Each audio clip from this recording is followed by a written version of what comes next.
Hello class 10 students. आज हम आप लोगों के लिए स्टार्ट कर रहे हैं मैथ्स का एनसीईआरटी से रियल नंबर का एक्सरसाइज 1.1 जो है उस पे हम फोकस करेंगे। एक इजी एक्सरसाइज है, अगर आप लास्ट तक देखेंगे तो बड़े आराम से सब कुछ समझ जाएंगे। ठीक है, तो रियल नंबर को स्टार्ट करने से पहले हम सबसे पहले समझते हैं कि ये रियल नंबर होता क्या है। ठीक है, रियल नंबर कोई भी ऐसा नंबर जो हमारे नंबर सिस्टम में है लेकिन कॉम्प्लेक्स नहीं है। कॉम्प्लेक्स हम अगली क्लास में पढ़ेंगे। तो रियल नंबर मतलब अभी तक आप जितने नंबर जानते हैं वो सारे रियल नंबर हैं। अब जितने नंबर जानते हैं मतलब मैं क्या कह रहा हूं, इसका मतलब कि नेगेटिव वैल्यू जो है वो हमारा रियल नंबर है -5, -2.5, 0 हमारा रियल नंबर है, √5 हमारा रियल नंबर है, √7 हमारा रियल नंबर है, 1.25 के ऊपर आपने रेकरिंग पढ़ा हुआ है। मतलब ये सब सारे हमारे रियल नंबर है। ठीक है, अब रियल नंबर में दो पार्ट आते हैं, एक आता है रेशनल नंबर और एक आता है इरेशनल नंबर। छोटी क्लासेस से पढ़ते आ रहे हैं आप, रेशनल नंबर वो नंबर्स होते हैं जिनको हम p/q के फॉर्म में लिख सकते हैं where q is not equals to 0। ठीक है, तो अगर हम रेशनल नंबर के एग्जांपल्स की बात करें तो p/q के फॉर्म में किनको लिख सकते हैं, इन्हीं में से हम देखते हैं, ये ले सकते हैं, ये ले सकते हैं, 0 ले सकते हैं। ठीक है, तो हम इसमें कुछ एग्जांपल्स ले लेते हैं रेशनल नंबर के। -2.5, ठीक है, 1/2 ये भी रेशनल नंबर होता है। ठीक, इरेशनल नंबर कौन से, जो कि हमारा p/q के फॉर्म में लिखा नहीं जा सकता है, जैसे √2, √5। अगले एक्सरसाइज में हम डिस्कस भी करेंगे, हम प्रूव भी करेंगे कि ये इरेशनल नंबर है। ठीक है, तो इस तरह के नंबर्स जो होते हैं जैसे 6 + √5, अगर हम इसको ऐड भी करेंगे किसी भी इरेशनल नंबर को किसी रियल नंबर में भी, तो भी वो हमारा इरेशनल ही आएगा। ठीक है, अब देखो इस चैप्टर में हम एक और चीज पढ़ेंगे जो पहले से पढ़ते आ रहे हैं, prime number and composite number. देखो प्राइम नंबर क्या होता है, ऐसे नंबर जो इटसेल्फ से डिविजिबल हो या 1 से डिविजिबल हो। जैसे कि 2 तो सिर्फ 2 से डिविजिबल है या 1 से डिविजिबल है। जैसे 5 सिर्फ 5 से डिविजिबल है या 1 से डिविजिबल है, और किसी भी टेबल में 5 नहीं आता। जैसे 11 क्या है, सिर्फ 11 से डिविजिबल है या 1 से डिविजिबल है। तो ये सब सारे जो हमारे होते हैं ये होते हैं प्राइम नंबर। प्राइम नंबर क्या होता है, any number divisible by itself and 1। ठीक है, जैसे कि इसका एग्जांपल हम लेंगे तो 2 से ये स्टार्ट करो, 2, 3, 5, 7, 11, 13, 17, 19, काफी हो सकते हैं, ये इनफाइनाइट तक जाता है। ठीक है, अब इसके बाद कंपोजिट नंबर। कंपोजिट नंबर क्या होता है, देखो कंपोजिट नंबर बेसिकली होता है any number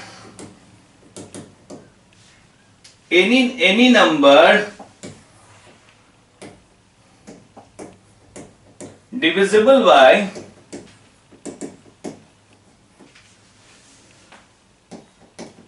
other numbers also except itself।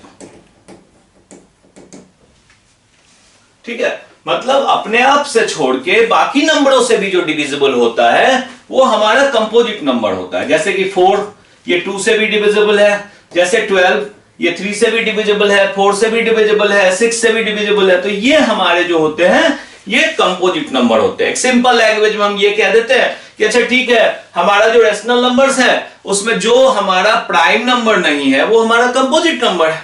ठीक है, बट डेफिनेशन ये है कि कोई भी नंबर जो हमारा अपने आप से तो डिविजिबल सारे नंबर होते हैं, उसके अलावा अदर किसी नंबर से भी डिविजिबल होगा वो कंपोजिट नंबर होगा। जैसे 18 6 से भी डिविजिबल है तो ये कंपोजिट नंबर है। ठीक है, इस कंपोजिट नंबर पे बेस्ड होकर हमारा इसमें एक थ्योरम है, फंडामेंटल थ्योरम। ठीक है, तो अब हम फंडामेंटल थ्योरम को करेंगे। देखो fundamental theorem simple, any composite number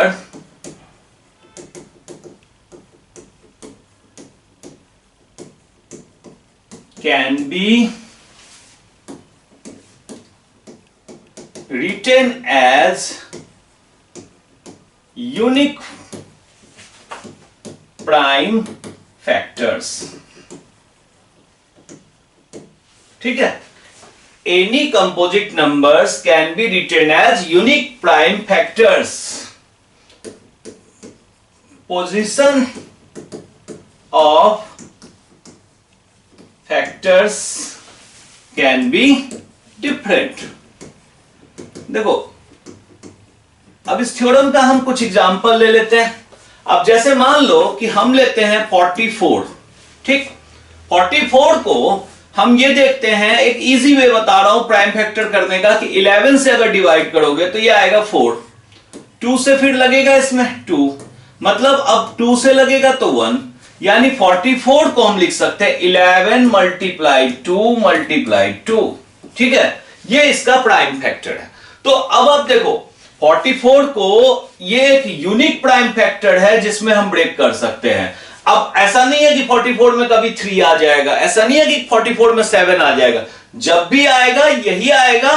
ये हो सकता है कि इसकी पोजीशन चेंज हो जाए, मतलब ये आपके लिखने का वे अलग हो सकता है कि आप 11 को मिडिल में लिख दो, 11 को लास्ट में लिख दो.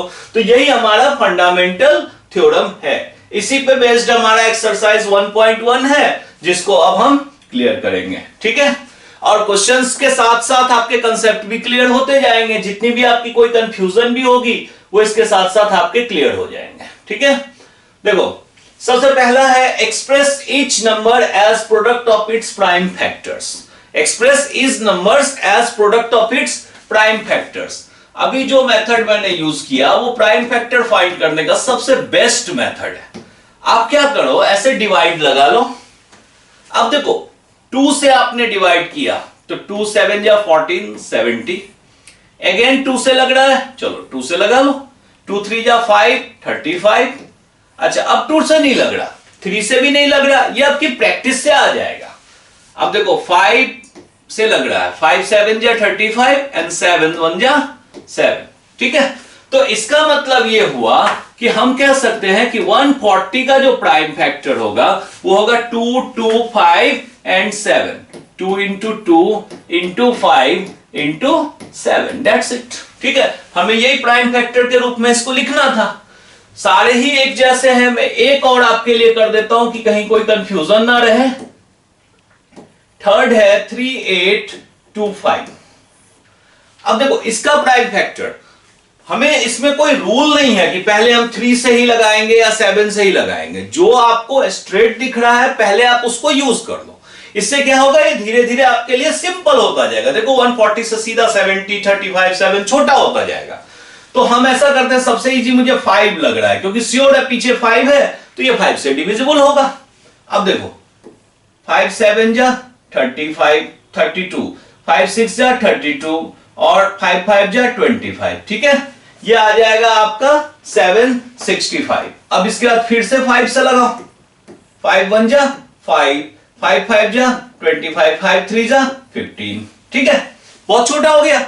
अब मुझे ये दिख रहा है कि ये 3 से डिविजिबल है क्योंकि इनका तीनों का सम 5 + 3 8, 8 + 1 9 है. तो 9 जो है वो 3 से डिविजिबल होता है.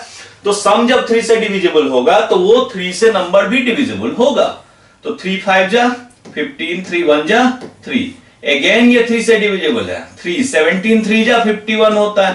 That's it. हम यहीं पे छोड़ सकते हैं इसको. 17 1 जा 17. इसका मतलब हमारा 3825 जो है इसका प्राइम फैक्टर क्या आ जाएगा, 5 मल्टीप्लाइड 5 मल्टीप्लाइड 3 मल्टीप्लाइड 3 मल्टीप्लाइड 17. ठीक है, ये इसका यूनिक प्राइम फैक्टर हो जाएगा अकॉर्डिंग टू फंडामेंटल थ्योरम. ठीक है, क्लियर फर्स्ट क्वेश्चन. चलो अब हम अपने क्वेश्चन नंबर 2 पे आते हैं. देखो क्वेश्चन नंबर 2 क्या है, find the LCM and HCF of following pair of integers and verify that. देखो एक फॉर्मूला होता है कि एलसीएम और एचसीएफ को आप मल्टीप्लाई करेंगे. एलसीएम एंड एचसीएफ को आप मल्टीप्लाई करेंगे तो आपके पास प्रोडक्ट ऑफ 2 नंबर्स आएगा. मतलब पहला फर्स्ट नंबर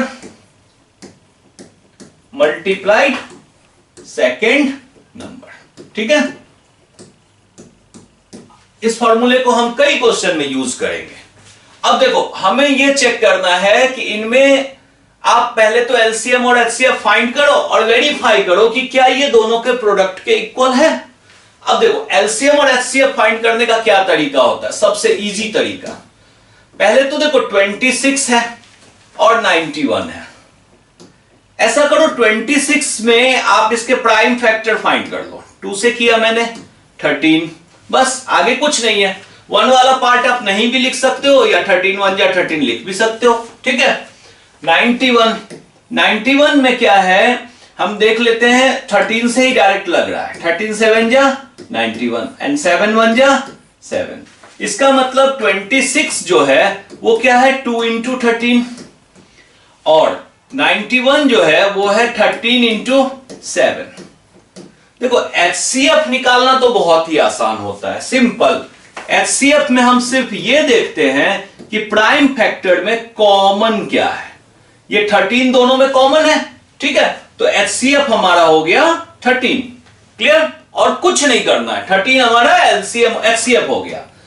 एलसीएम भी बहुत आसान होता है। एलसीएम में आप ऐसा करो कि किसी एक नंबर का प्राइम फैक्टर लिख लो। चलो, मैंने लिख लिया ऊपर वाले का 2 इंटू 13, ठीक है। अब देखो, दूसरे के प्राइम फैक्टर में आओ। इसका पहला क्या है, 13।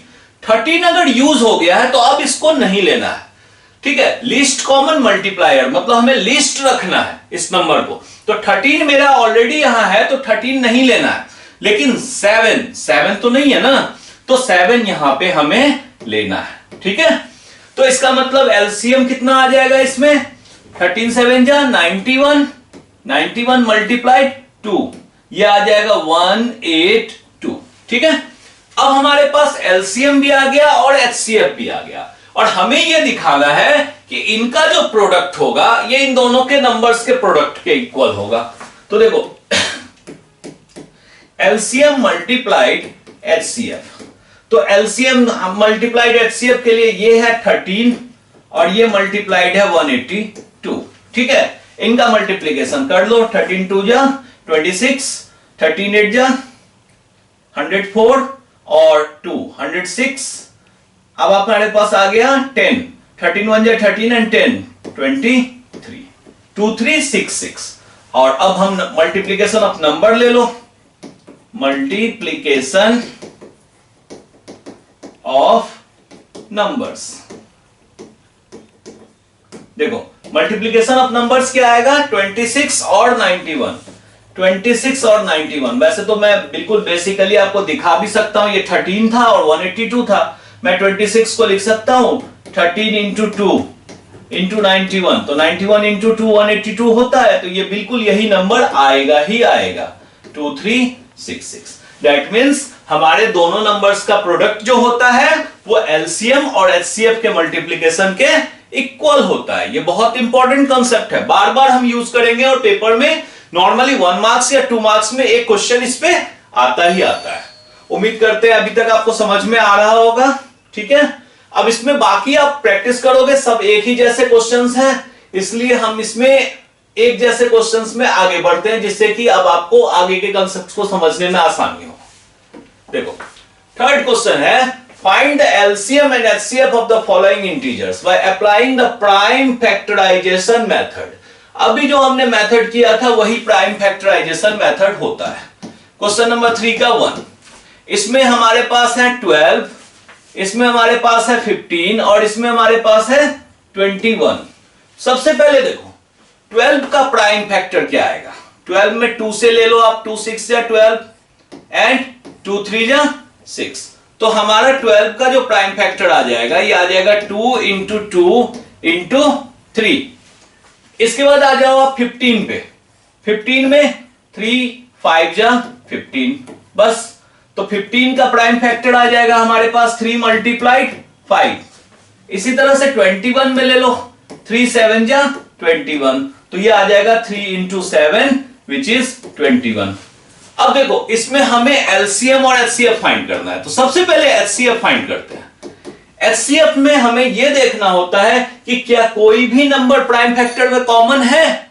तो देखो, ये जो 3 है ये यहां भी है, यहां भी है और यहां भी है, तो हमारा HCF जो हो जाएगा वो 3 हो जाएगा। अब LCM क्या होगा? देखो LCM के लिए मैंने पहले बताया कि आप किसी एक फैक्टर को पूरा पूरा लिख लो, 2 इंटू 2 इंटू 3। अब इसके बाद देखो ये दूसरे नंबर पे जाएंगे तो ये 3 ऑलरेडी आ चुका, 5 नहीं है पहले से तो 5 ले लो। अब इस पे जाओ, 3 ऑलरेडी आ चुका, 7 पहले से नहीं है तो HCF में हमारे पास यहां 7 भी आ जाएगा। अब देखो 2 2 जा 4, 4 3 जा 12, 12 5 जा 60 इंटू 7, 7 6 जा 42, ये आ गया हमारा 420।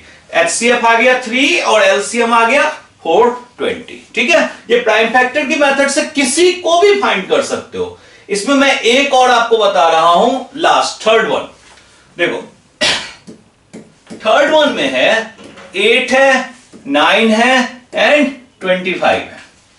सिंपल 8 तो आप सिंपल 2 से पहले कर लो, 2 4 जा 8, 2 2 जा 4 एंड 2, तो 8 को हम लिख सकते हैं 2 मल्टीप्लाइड 2 मल्टीप्लाइड 2। ठीक है, अब इसके बाद देखो 9, 9 बहुत इजी है, 3 3, तो 9 को लिख सकते हैं 3 मल्टीप्लाइड 3। ठीक है, अब आ गया हमारे पास 25, 25 में क्या है 5 5 जा 25, तो 25 में आ गया 5 मल्टीप्लाइड 5। अब हम इसमें आगे बढ़ते हैं, हमारा जो HCF होगा सबसे पहले हम उसकी बात करें। हम ये देख रहे हैं कि इसमें सारे 2 है, इसमें सारे 3 है और इसमें सारे 5 है, कहीं भी कुछ भी कॉमन नहीं है। ठीक है, तो जब कुछ भी कॉमन नहीं है तो 1 तो हम मान ही लेते हैं कि सब में है, इसका मतलब हमारा जो HCF होगा वो होगा 1। ठीक है, अब बात करते हैं हम LCM की। मैंने पहला ट्रिक तो यही बोला है कि आप एक का तो पूरा पूरा फैक्टर लिख दो, 2 इंटू 2 इंटू 2।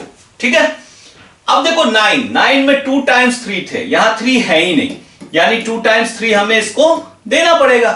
ठीक है, अब इसके बाद यहां है 2 बार 5, 5 भी यहां नहीं था तो दोनों के दोनों में देने पड़ेंगे।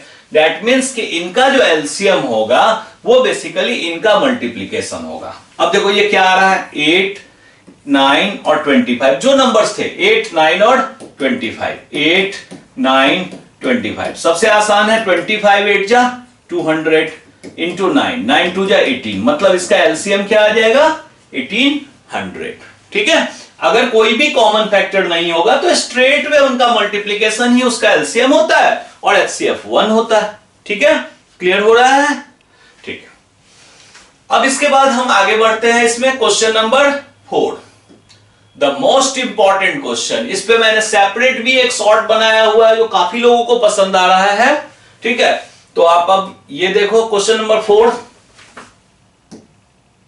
देखो 4 में है कि हमें गिवन है कि HCF ऑफ 306 एंड 657, ये हमें गिवन है 9। हमें फाइंड आउट करना है कि व्हाट इज द LCM। ठीक है, LCM क्या है ये हमें फाइंड करना है।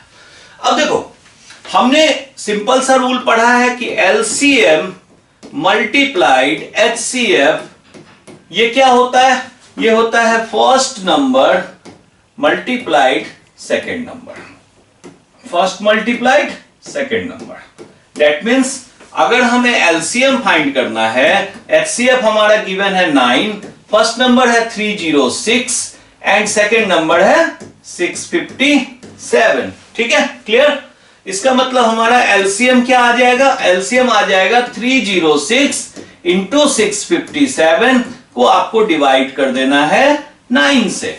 ठीक है, 9 से डिवाइड करने के लिए आप देख लो 9 से ये कैंसिल हो रहा है, 9 3 जा 27 और 27 9 4 जा 36, मतलब ये आ गया 34 मल्टीप्लाइड 657। इसका मल्टीप्लीकेशन कर लो, वही आपका LCM होगा इस कंडीशन में। ये सबसे इंपॉर्टेंट क्वेश्चन है, इसका VVI है, इसको आप बोर्ड के लिए बिल्कुल प्रिपेयर्ड रखेंगे। ठीक है, सॉरी, चलो अब हम मूव करते हैं अपने क्वेश्चन नंबर 5 पे। 5 बहुत आसान क्वेश्चन है, आपका सिर्फ एक रीजनिंग कंसेप्ट इंक्रीज करेगा। इस क्वेश्चन में है check whether 6 to the power 9 can end with the digit 0 for any natural number n। ठीक है, हमें यह कहना है क्या 6 की पावर 9 कभी भी 0 से एंड हो सकता है। दैट मीन्स अब जैसे हम जानते हैं ना कि 10 का पावर 5 होता है तो ये 0 से एंड होता है ना, इसका जो लास्ट डिजिट है वो 0 होता है। ठीक है, तो 0 से एंडिंग होने के लिए एक बहुत ही इंपॉर्टेंट रूल है कि प्राइम फैक्टर में 2 और 5 होने चाहिए। A number can only and with 0 if its prime factor must contain 2 और 5। 2 और नहीं, ये एंड 2 एंड 5। ठीक है, दोनों होंगे तभी 0 से एंड करेंगे। ठीक है, अच्छा अब इसके बाद देखो 6 तो होता है ना 2 इंटू 3, इसका पावर आ गया 9, तो इसमें तो 5 नहीं है। ठीक है, तो हम सिंपल लिखेंगे कि the prime factor of 6 to the power 9 will not contain any 5. So 6 to the power 9 will not end with a 0। ठीक है, आप इसको चेक भी कर सकते हो। 6 का पावर 9 1 होता है 6। अब देखो 6 का पावर 2 होता है 36, 6 का पावर 3 होता है 216। कितना मतलब एक इंपॉर्टेंट फीचर है कि ऑलवेज एंड हो रहा है 6 से। ठीक है, तो मतलब कभी कभी आपके एग्जाम में ऐसे पूछ देते हैं कि 6 का पावर 3 6 5 9 8, इसका यूनिट्स डिजिट क्या होगा? ऑलवेज 6, क्योंकि आप इसको कितनी बार भी मल्टीप्लाई करते जाओगे यूनिट्स के प्लेस पे 6 ही आना है। ठीक है, क्लियर? चलो इस पार्ट में हम क्वेश्चन नंबर 5 तक रखते हैं। नेक्स्ट पार्ट में हम क्वेश्चन नंबर 5 से आगे के प्रॉब्लम सॉल्व करेंगे। अब आप ये देखो कि आपको कहीं भी छोटी सी भी कंफ्यूजन अगर इसमें रह रही है तो मुझे आप कमेंट करो, उसमें सेपरेट वीडियो बना के मैं उसको आपको एक्सप्लेन करूंगा। बोर्ड तक आपके सारे भी कंफ्यूजन्स दूर होने चाहिए, आप बिल्कुल 100% प्रिपेयर्ड रहो। एंड प्लीज लाइक सब्सक्राइब और शेयर जरूर करें, अपने मैक्सिमम फ्रेंड के साथ वीडियोस को शेयर करें। Thank you.